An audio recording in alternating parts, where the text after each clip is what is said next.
জয় শ্রী রাধে। হিরণ্যাক্ষ আর হিরণ্যকশিপুর যখন জন্ম নিলেন তখন সমগ্র পৃথিবী অন্ধকারের কালো ছায়া পড়ে গেল। সব দিকে অমঙ্গলজনক চিহ্ন দেখা যাচ্ছে। এদিকে হিরণ্যাক্ষ শরীরে এত গর্ব ও ব্রহ্মার কাছ থেকে বর প্রার্থনা করেছে ওকে কেউ এই সংসারে হারাতে পারবে না।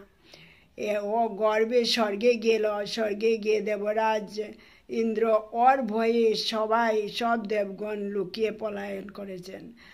তারপর কোথাও কাউকে না পেয়ে সমুদ্রে ঝাঁপ দিয়ে বরুণের রাজ্যে গেল। বরুণকে গিয়ে বলল, বরুণ বললেন, আমি বৃদ্ধ হয়ে গেছি, আপনার সাথে যুদ্ধ করার মতো শক্তি আমার নেই।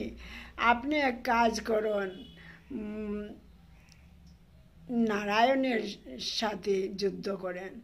তখন কোথায় নারায়ণ এইভাবে নারায়ণ খুঁজতে আরম্ভ করল।